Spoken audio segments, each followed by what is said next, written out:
I did not have planned to start the first week of spring training talking about the Brewers trading Caleb Durbin. Some of you guys are up in arms about it. We'll talk about everything involved the Caleb Durbin trade next here on Locked On Brewers.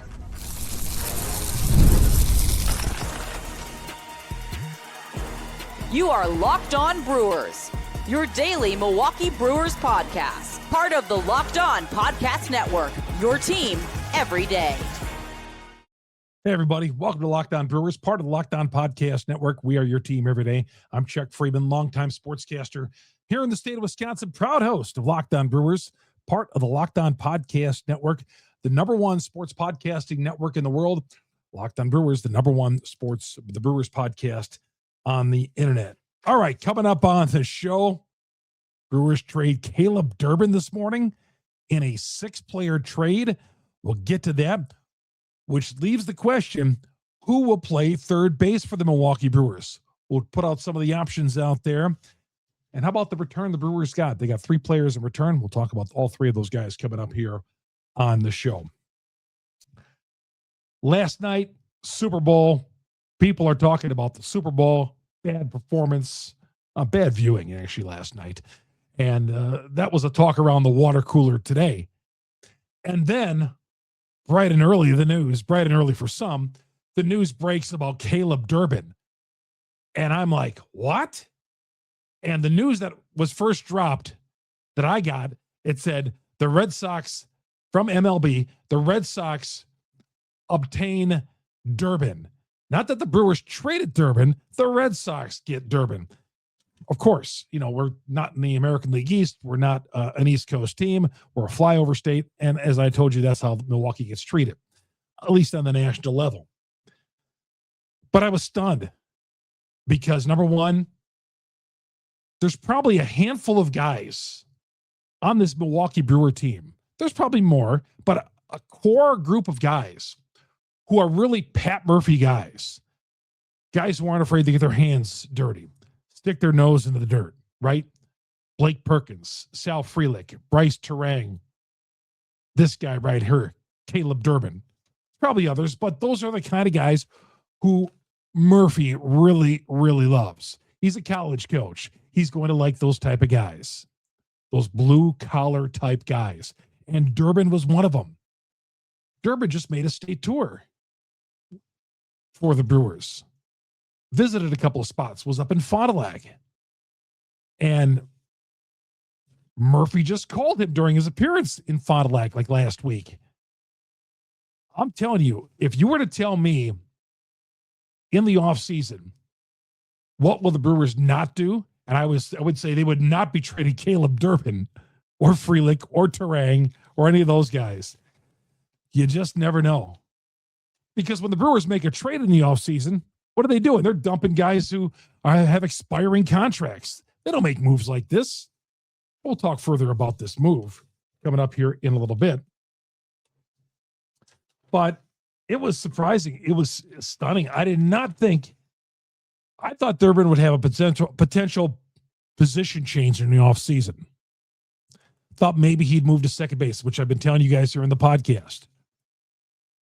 But what's bizarre is that they trade him, and I don't feel like there's anybody really worth putting over at third base right now. Now, Matt Arnold says there's other options, and we're going to go through some of those options. Matt Arnold on a conference call today says there's other options. We'll figure that out. We'll see what these options are. But, man, there's always seems to be a hole at third base every year, right? Always a hole. I mean, Durbin wasn't even the starting third baseman to begin the season. Remember, he spent the first, month and a half down in Nashville? As soon as Durbin was traded, after I got through the initial shock of the Brewers actually trading this guy, my first initial reaction after that was, there's got to be a corresponding move. There's got to be someone they have in mind who's going to play third base, who's not in the system right now. Because how some teams will make a trade, will trade here because they're bringing another guy in over here. Before they make that move, they make this move. And I thought maybe, and it still might be the case. It still might be the case. We'll talk about that. But I'm feeling there's got to be a corresponding move. And Matt Arnold did talk on the conference call this morning, late morning, that he's open to other possibilities. Now, the trading of Durbin, before I get to those possibilities, I can only think of it as this. 25-year-old rookie. Right? 25-year-old rookie. Did the Brewers feel that this was a move that with the value they got in return, they got an infielder and two really good pitching prospects. I'm not going to argue with that. The Brewers sent Monasterio and Ziegler. But do they feel like they got the absolute maximum out of Durbin? They saw him for a year. They talked him up. And they thought, behind closed doors, this is about as good as it's going to get for this guy. 258, second in the rookie of the year voting, 11 home runs. Is there much more of an upside? Maybe they thought there was not much more of an upside with Durbin. At 25 years old and a 25-year-old rookie, this was as good as it was going to get. Maybe that's what they thought. Not saying Arnold say that, but behind closed doors, maybe they thought that they got the absolute maximum out of Durbin and that there was no more there with him. He's got 5 years of team control left. So that's good for the Red Sox. And that's something the Brewers love. Team control. The Red Sox, sounds like he could play some second base. Maybe he has the void for third base because they traded. Well, they didn't trade. They decided not to re-sign Bregman, who went to the Cubs. Wow.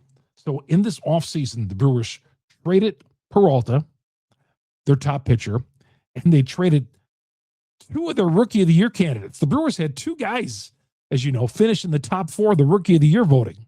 Isaac Collins, who they packaged with mirrors to get Zerpa, and now this one, where Durbin is the frontliner. He's the frontliner in this move, right? A year ago, he would not have been the frontliner, but he's the headline player in this for both teams. And Monasterio, the deal. Guy whose playing time has diminished over the years. Good role player. Hit the home run in Cincinnati to extend the winning streak to 14 in a row. Monasterio, solid player. Again, smart, solid player. Monasterio is probably another one of those guys who's a Murphy guy, right? Got the most out of his ability. Playing time had gone down in the last couple of seasons. He was a regular a few years ago out of necessity, but he was not a regular. But, I mean, at shortstop, when Ortiz was out, Monasterio filled in as the everyday shortstop, was terrific. So that's a nice utility piece that the Brewers are giving up there, right? You'd love to have Monasterio. Fits in contract-wise. Is not one of those guys who's going to complain if he doesn't play every day, and does a nice job when he gets in there. He's one of those guys that if he's sitting the bench the entire game, he can come up there and hit that 3-run home run in the 9th inning out of nowhere or deliver a base hit. Ziegler, he could have been a third-string catcher with the Brewers. I thought he played too much. I'm not a real big Ziegler fan. I don't see a real ceiling there for him. But who plays third base right now for the Milwaukee Brewers? Who is going to play third base? It's been an ongoing thing for the Brewers at third base. Who is going to play third base? Brewers keep winning division titles by patchworking the third base spot. I didn't want Durbin to begin with at third base, but after he settled in there, he was fine. He was fine defensively. I think ideally he's a second baseman. Doesn't, at 5'6" or whatever he is, he held his own or at third base. But we'll get to that. Who's going to play third base who are some of the options right now? We'll get to that next here on Locked On Brewers. Locked On Brewers, part of the Locked On Podcast Network. We are your team every day. FanDuel. Hope you had yourself a field day on FanDuel yesterday. Hope you weren't sweating out in New England on a team total under like I was. Looked like you were cruising through 3 quarters and then the fireworks hit in the 4th quarter and the over almost overhit. Oh, almost hit as well. But anyway, the winter games are officially here. And if you're anything like me or anybody else, you're locking in on some of these events. And FanDuel's got it all covered for you, the winter games. From medal counts to individual events, finding your angle on what sport you care about the most, FanDuel will help you stay connected with all the action, the drama, curling, speed skating, and of course, hockey. The hockey is underway, which I love. You get it. You get live. They have the live. You could bet live, hockey live, Olympic hockey live. Just all the events. So many events covered on FanDuel. And right now with FanDuel, the winter games, with them being on, no better way to follow them, all on FanDuel.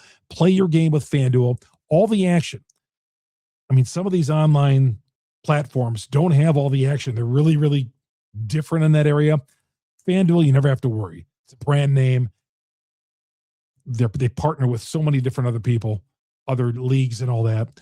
And with the winter games, they have it all covered. I checked it out this weekend. They're fantastic. Check it out.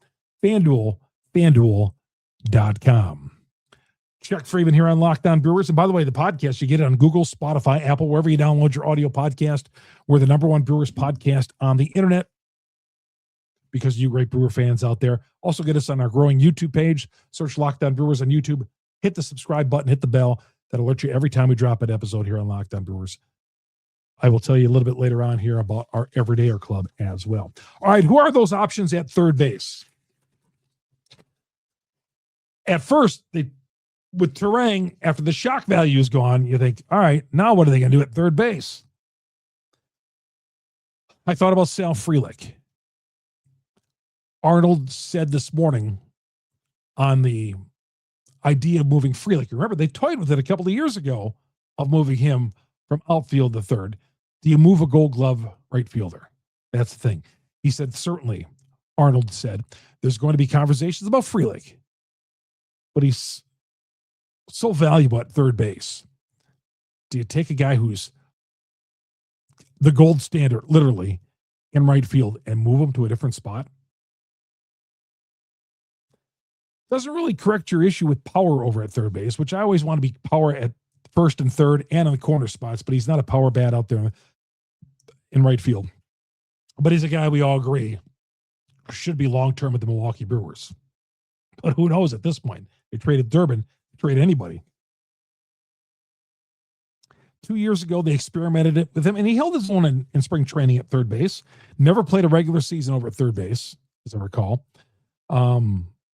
But could he be an option? Like I said, Arnold says certainly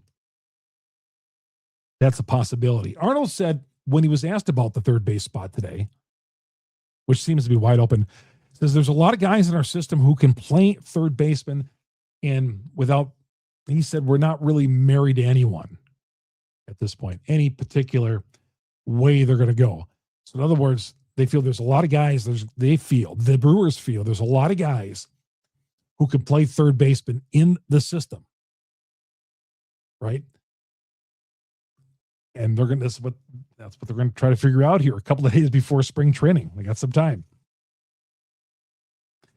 One more thing about Durban being traded. Could they have looked at it and they say, we got all these middle infielders and prospects in the farm system that we've talked about, guys who are in the top 100 on the MLB pipeline, the Paredes and the Peñas. Could they be looking at, well, if we could just massage this third base spot for 1 year so some of those other guys, because none of those guys are ready. Cooper Pratt, who's one of the names I got written down here, he's not ready on the major league level. Some of you have already asked me about that. He's not ready. None of those guys are ready. None of their prospects are ready to come up and play third base for this team. Tyler Black is not an option either. And we've seen Tyler Black, but he's not an option. But Ortiz, could he be moving back to third base? Could Ortiz move from short back over to third where he played a couple of seasons ago? Would they move Terang to short? I feel like the Brewers got something going here. There's no way I want to believe that Arnold says, oh, we got a bunch of guys in our system that could play third base. Could they be moving Terang the short, Ortiz the third, and maybe picking up, trading for a second baseman? Could that be an option? Just throwing it out there. I'm leaving it all on the table right now. There's nothing surprises me. Nothing surprises me. But I think maybe with Durbin, too, they could look at it and they say, man, we are stocked up, especially with getting Jett Williams in the Peralta deal. And Jett Williams could be an option. He's not on the 40-man. But he could be an option at third base. Could be an option. Arnold mentioned Hamilton today. The guy they got in the trade. Now, I look at him as just kind of a platoon guy, but Arnold did talk about Hamilton being a Durbin type player, right? Another one of those guys who's not afraid to get his hands dirty. Jett Williams, Ortiz, and then it brings us to Isaac Paredes, who's with the Houston Astros. Paredes is fought in a numbers game with Houston, and the Red Sox were interested, and they still could be if they move Durbin to second. Who knows? But Paredes is on the block reportedly with the Houston Astros. The Pirates are showing they don't want to be the Pirates anymore. They look at the division. They say, well, I see what Milwaukee's doing. Why can't that be us? So they're at least bidding for guys in the offseason. More than I could say what they've done in the past. So Paredes, those are a couple of options. Could the Brewers be in on Isaac Paredes? Paredes, 26 years old, making $9 million, all-star. Last year batted .258 in 102 games and 20 home runs. Played with a couple of different teams. He would be under team control until after the World Series in 2027. So whoever trades for Paredes would have him for the next 2 seasons. Yeah, I'd be on board with that. The Brewers certainly have ammunition if they want to make a trade for anybody, right? They have all the ammunition. It's just a matter of how much ammunition they want to give up. But they have some firepower if they want to make any move. They don't have a shortage of guys. Like the Bucks making a move. What? What do they have to move? The Brewers, on the other hand, man, they got guys.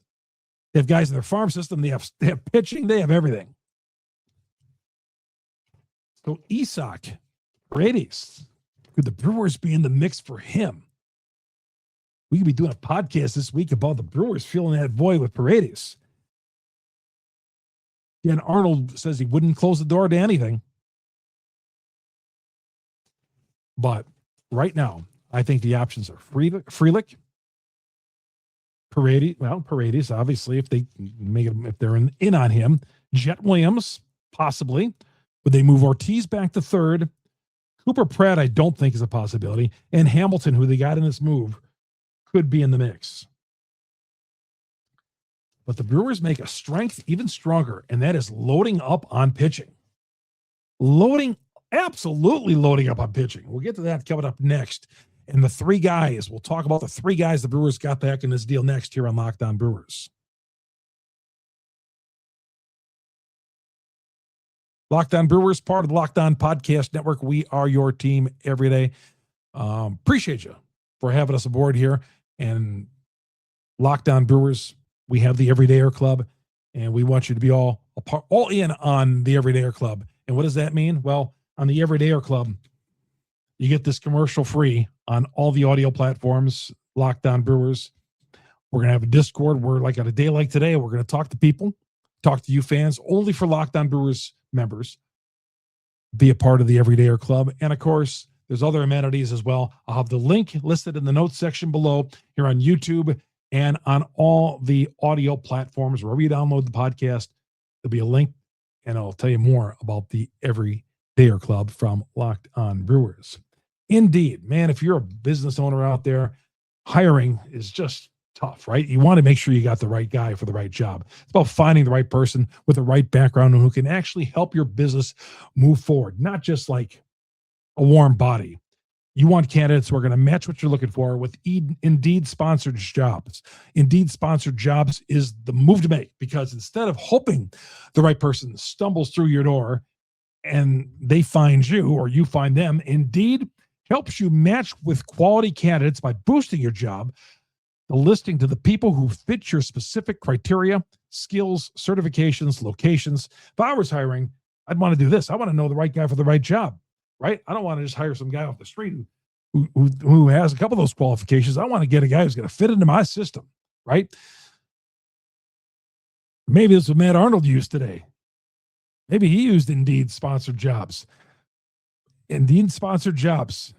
Check it out. If you are a business owner, here's a stat. In a minute, I've been talking to you about this. Companies like yours have made 27 hires on Indeed. Indeed data worldwide. So if you're hiring, spend less time searching and more time interviewing candidates who check all the boxes with Indeed sponsored jobs. Chuck Freimund here on Locked On Brewers, part of the Locked On Podcast Network. We are your team every day. All right. Who the Brewers got in return? Who are these guys? Who are these guys that we didn't have no idea about until about 9:30 this morning? Start with Harrison, the relief pitcher, could be a starter, could be a guy vying for a spot. One time, another one of these guys the Brewers are getting, who at one time was one of the top prospects in their organization. In this case, Harrison was with the Giants. He was one of their top pitching prospects. Obviously, some of the shine has come off there of Harrison. Last year, 12 innings, made a couple of starts with Boston, but sounds like a guy who's going to vie for one of these spots in this starting rotation. Now, look at the list of guys. I got this from a guy who does a nice job on Twitter, always updating things, John Egan. I want to credit him. I don't want to steal this from him without actually crediting him. He listed all the candidates for starters. I just stole it from him this morning. Aaron Ashby, Coleman Crew, Shane Drohan, Robert Gasser, DL Hall, Kyle Harrison, Logan Henderson, Jacob Mizorowski, Chad Patrick, Carlos Rodriguez, Brandon Sprout, Brandon Woodruff, and Angel Serpa. All those guys, 12 or 13 guys, will be competing for 5 starting spots in the rotation. All these guys are capable of being starters. That's phenomenal. I mean, the Brewers keep adding starting pitching. Left-hander. And a guy who, again, one time a top prospect, has got good stuff. The guy who's even better, I think, in this deal is Drohan, a top 40 prospect. Farm system for the Boston Red Sox. I feel like the Brewers just kind of keep on enriching that farm system. I mean, they've got the number one farm system in baseball right now, and they just keep adding to it. Kid has got a nasty slider, from what I'm hearing. Very dominant at the AAA level last year. So Drohan, a guy who I think could be for a starting spot in this rotation. Yeah, I see his stuff. I watched a little tape of it. Another guy. So both of these guys will throw their names in the hat with the rest of these guys. Harrison, Drohan, and the Brewers continue to obtain pitching, young pitching, controllable talent. But obviously, you only need one pitcher. You only need 5 for the rotation. There might be injuries, but wasn't it just a year ago where we were dying for a 5th starter until they went out and got Priester once the season started? David Hamilton. Could he play third base? Now he's projected second base, shortstop. I look at him as a journeyman guy. Now, Arnold today says, yeah, he fits that kind of mold of what Murphy likes as a player. Tough, hard nose. Brewers did have him in the farm system once before. They traded him to Boston for Jackie Bradley Jr. You almost forget about the Jackie Bradley Jr. era, right?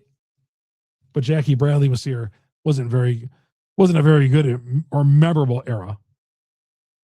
But he's a guy, this Hamilton, who they had the farm system before. 5'11", 185 pounds. Another middle infielder. I hope we can do better as far as finding a third baseman than all these other options I've listed. I like the guys the Brewers got in return. Hamilton, I think, is a journeyman. The pitchers upside there is really, really good. Not a big fan of trading away Durbin unless there's a bigger. If they go out and make a move for Paredes, or there's some other plan they have in mind, like I mentioned earlier, if there's some other plan in mind, I will look back at this move and say, yeah, it was a shrewd move the Brewers made. Yeah, the Brewers got a lot of I think they got some talent in return. That's not the problem here. Trying to win another division title for a fourth year in a row. And I don't want third base to be a spot that we're complaining about all season long. I don't want to be saying, well, they had themselves a third baseman. Look at Durbin. And I know a year ago, I did not want Durbin to play third base, but he proved himself. I think his long-term is that middle infield. But again, if there was another option who I was like, okay, he's playing third base. He's my guy. As Arnold said, they're not married to anybody over at third base right now. That's scary. We're trying to compete. The people in the division are coming on, man. They're coming on. I'm not for experimenting on a team that won 97 games a year ago. But I got to feel there's a bigger plan. Matt Arnold has done an amazing job putting this team together. And the fact that there's a reason why he wins Executive of the Year. He gets a lot done with very little and doesn't have the resources, so they get it done in other ways. Financial resources. So we'll see what the bigger picture is for third base. I'm not buying that they are going to settle on somebody who's already in the system to play third base when the Brewers open up with the White Sox at the end of March at AmFam Field. We'll see. Thanks for joining us, everybody. Thanks for making Locked On Brewers the #1 Brewers podcast on the internet, and Locked On Network, the #1 podcast network in the world. My name is Chuck Freimund. Follow me on Twitter as well, Chuck Freimund, Freimund. You've been watching Locked On Brewers, part of the Locked On Podcast Network. We are your team every day. We'll talk to you tomorrow, everybody.